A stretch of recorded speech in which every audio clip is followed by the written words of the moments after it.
Good morning મિત્રો. ત્રિકોણની અંદર આપણે એકરૂપતા માટેની બીજી કેટલીક શરતો જોઈએ. એમાં પહેલી શરત છે બા એકરૂપતાની શરત. આપણે જે પ્રમાણે ખૂબા શરત જોઈ એ જ પ્રમાણે બા શરત પણ છે. બા શરતનો અર્થ જ થાય બાજુ બાજુ બાજુ, એટલે કે ત્રણ બાજુ સરખી હોય તો એ બંને ત્રિકોણ એકરૂપ થાય. ત્રણ બાજુ કેવી રીતે? તો એક ત્રિકોણની એક બાજુ બીજા ત્રિકોણની પહેલી બાજુ સાથે, બીજી બે બાજુ અને ત્રીજી બાજુ સાથે સરખી હોય તો એ બંને ત્રિકોણ જે છે એકરૂપ છે એવું આપણે કહી શકીએ. તો આની અંદર AB બરાબર DE છે, BC બરાબર EF છે, AC બરાબર DF છે. એ ત્રણ બાજુ જો સરખી હોય તો ત્રિકોણ ABC એકરૂપ ત્રિકોણ DEF થાય. આનું સ્ટેટમેન્ટ તમને ચોપડીમાં આપેલું છે, મને તમારે જોઈને નોટમાં લખવાનું છે. સ્ટેટમેન્ટમાં એવું આપેલું છે કે જો એક ત્રિકોણની ત્રણેય બાજુઓ એ બીજા ત્રિકોણની અનુરૂપ બાજુ સાથે સમાન થતા હોય તો બંને ત્રિકોણ એકરૂપ છે. એનું સ્ટેટમેન્ટ લખવાનું, એની નીચે આપણે આ માહિતીને લખવાની છે. તેવી રીતે બીજો છે કા ક બા પ્રમેય. કાનો મતલબ થાય કાટખૂણો, કનો મતલબ થાય કર્ણ અને બાનો મતલબ થાય બાજુ. કાટખૂણો કર્ણ બાજુ એટલે કાટખૂણો છે તે બી ઈ સાથે સરખું થયું તથા કર્ણ કયું છે અહીંયા AC બરાબર DF અને બાજુ કોઈ પણ એક બાજુ આપણે લઈએ BC બરાબર EF. જો આવું હોય તો આ બંને ત્રિકોણ એકરૂપ છે એવું આપણે કહી શકીએ. એક કાટખૂણો હોય તેવી રીતે બીજા ત્રિકોણમાં બી એક કાટખૂણો આપેલો હોય, કર્ણ સાથે કર્ણ મેચ સરખો થતો હોય અને બીજી અનુરૂપ બાજુ સરખી થતી હોય તો કા ક બા એના પરથી બંને ત્રિકોણ એકરૂપ સાબિત કરી શકીએ. માટે જો આવું થતું હોય તો ત્રિકોણ ABC એકરૂપ ત્રિકોણ DEF એકરૂપતા છે એવું કહી શકીએ.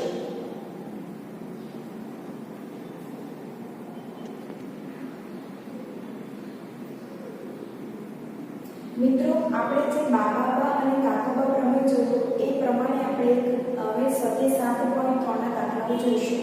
7.3 નો પહેલો પ્રશ્ન આપણે આપેલો છે. એની રકમમાં છે ત્રિકોણ ABC અને DBC સમાન પાયા પર આવેલા બે સમદ્વિ બાજુ ત્રિકોણ છે. ABC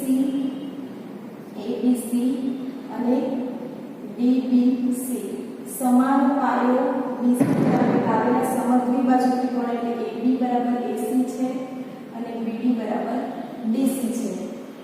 તથા અને શિરોબિંદુ A અને D એ BC ની એક જ બાજુ આવે છે. જો AD ને લંબાવતા તે BC અને P બિંદુમાં છેદે તો સાબિત કરવાનું છે આ ચાર વસ્તુ બરાબર. AD A અને D બિંદુ P ની બીજી એક જ બાજુ આવે છે તથા A અને D BC ને P બિંદુમાં છેદે છે બરાબર. AD એને આગળ લંબાવે તો P બિંદુ BC ને છેદે છે. ચાલો પહેલા આપણે સાબિત કરવાનું છે ABD એટલે ABD બરાબર ACD એટલે આ ત્રિકોણ આપણે એકરૂપ સાબિત કરવાનો છે. ઓકે, તો એ ત્રિકોણની અંદર પહેલા આપણે જોઈએ ત્રિકોણ ABD અને ત્રિકોણ ACD માટે સૌપ્રથમ તો આપણે બે બાજુ સરખી આપેલી છે. કઈ? AB બરાબર AC બા એટલે બાજુ. બીજી બાજુ કઈ સરખી છે? BD બરાબર DC બા અને ત્રીજી બાજુ કોમન છે કઈ? AD બરાબર AD સામાન્ય બાજુ. માટે બા શરત પરથી ત્રિકોણ ABD એકરૂપ ત્રિકોણ ACD થાય. બીજું સાબિત કરવાનું છે ABP એકરૂપ ACP. ABP એકરૂપ ACP. ચાલો ત્રિકોણ ABP અને ત્રિકોણ ACP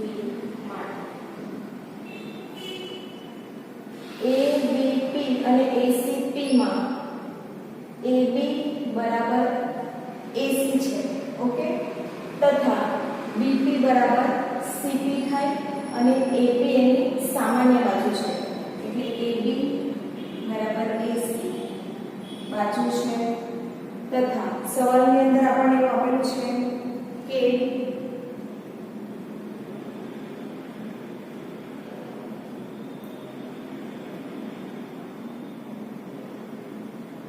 AB બરાબર AC, એટલે આપણે આ ત્રિકોણ આખો લેવાનો છે આ રીતે ABC, એની અંદર આપણે સાબિત કરવાનું છે અહીંયા P છે, એટલે આ બંને ત્રિકોણને આપણે એકરૂપ સાબિત કરવાનું છે. તો આપણી પાસે બે બાજુ સરખી છે તો એની સામેના ખૂણા બી કેવા થાય, સરખા થાય, એટલે બાજુ ખૂણો B બરાબર ખૂણો C, ખૂણો અને ત્રીજી બાજુ કઈ આવશે AP, AP બરાબર AP, એ છે બાજુ. માટે બાહુબા શરત પરથી ત્રિકોણ ABP એકરૂપ ત્રિકોણ ACP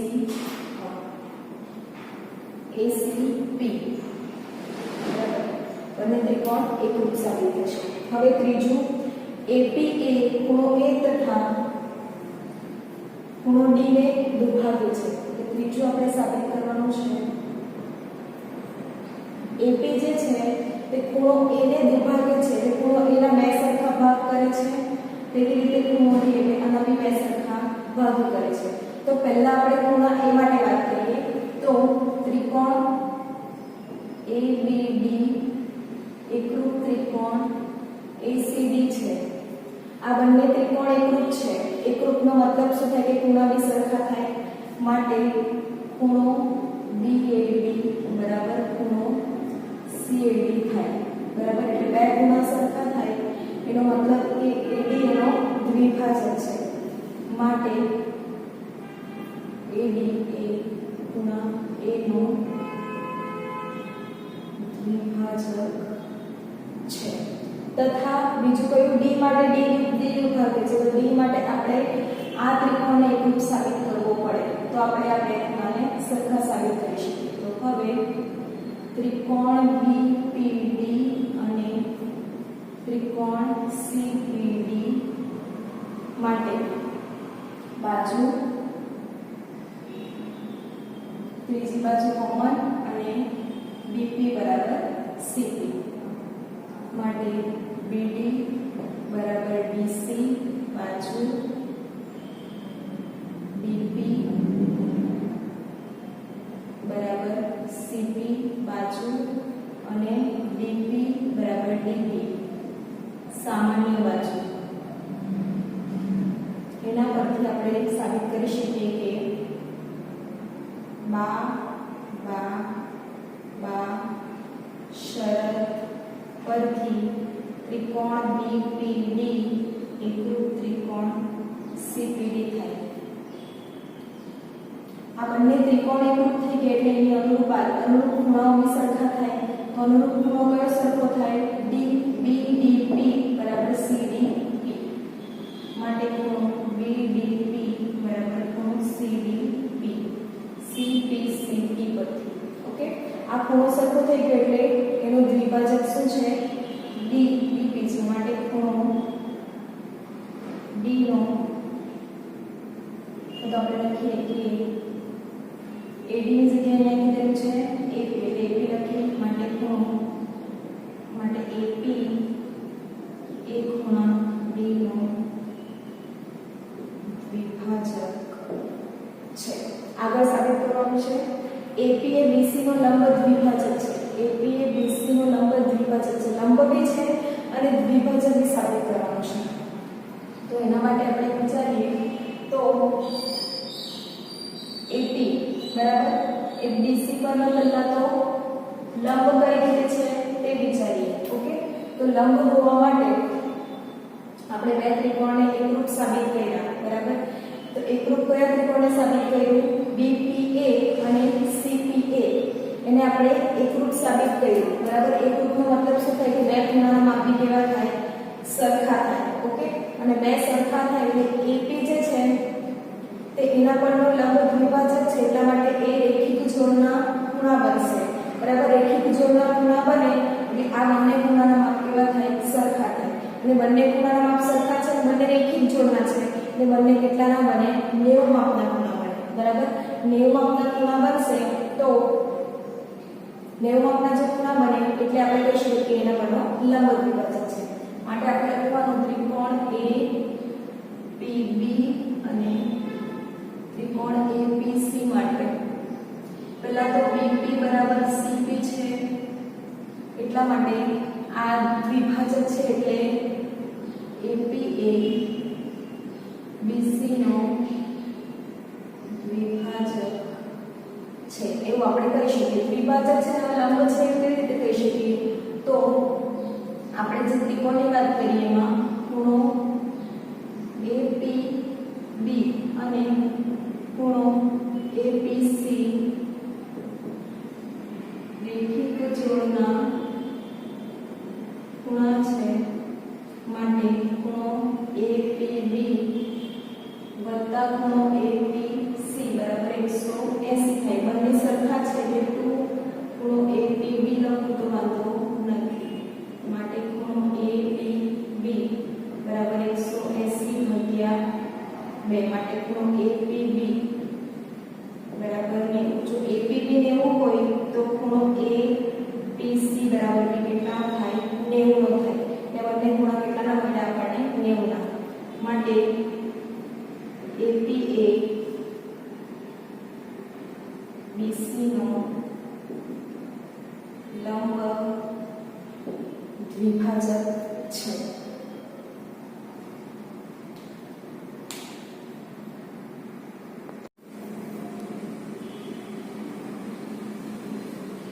મિત્રો આગળ સ્વાધ્યાય 7.3 ની અંદર બીજો પ્રશ્ન આપણે જોઈએ બીજા પ્રશ્ન પ્રથમ આપેલું છે કે જો AB અને AC AB બરાબર AC હોય તેવો એક સમદ્વિબાજુ ત્રિકોણ ABC છે જેમાં AD ભેદ છે બરાબર AD શું છે ભેદ છે તો સાબિત કરવાનું છે કે AD એ BC ને દુભાગે છે એટલે આ AD જે છે BC ને દુભાગે છે એટલે BC ના બે સરખા ભાગ કરે છે BD બરાબર DC કરે છે એવું આપણે સાબિત કરવાનું છે અને AD એ ખૂણા A ને દુભાગે છે એટલે AD જે છે એ ખૂણા A ના પણ બે સરખા ભાગ કરે છે એટલે AD ખૂણા A ના બે સરખા ભાગ એટલે BAD બરાબર DAC થાય એવું આપણે સાબિત કરવાનું છે તો સૌપ્રથમ આપણે પહેલા માટે સાબિત કરીએ પહેલું આપણે આપેલું છે કે AD એ BC ને દુભાગે છે એના માટે તો અહીંયા આપણે પહેલા તો લખીએ ત્રિકોણ ABC સમદ્વિબાજુ ત્રિકોણ છે જેમાં AB બરાબર AC આપેલું છે તથા AD ભેદ છે પહેલું આપણે સાબિત કરવાનું છે કે AD એ BC ને દુભાગે છે તો AD BC ને દુભાગે છે એવું સાબિત કરવા માટે આપણે એવું સાબિત કરવું પડે કે D જે છે એ BC નું મધ્ય બિંદુ છે D BC નું મધ્ય બિંદુ છે અથવા તો BD બરાબર DC સાબિત કરવું પડે હવે BD બરાબર DC કેવી રીતે સાબિત કરશું તો આપણે જે એકરૂપતાની શરત જોઈ એના પરથી એકરૂપ ત્રિકોણ બરાબર તો અહીંયા આપણે બે ત્રિકોણ દેખાય છે BDA અને CDA તો એ બંને ત્રિકોણને જો આપણે એકરૂપ સાબિત કરી લઈએ તો એના અનુરૂપ અંગો પણ સરખા થાય આપણે લેવાનું ત્રિકોણ ABD અને ત્રિકોણ ABC માટે હવે આ ત્રિકોણની અંદર આ બંને ત્રિકોણમાં AB બરાબર AC છે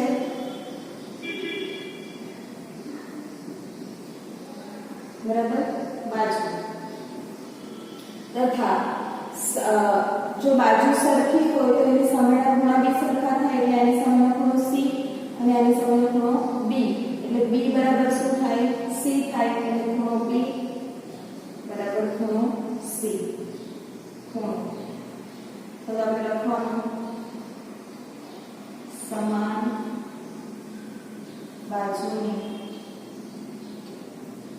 સામેના ખૂણા ઓકે ત્રીજી બાજુ કઈ લેવાની આપણે AD બરાબર AD એ છે સામાન્ય બાજુ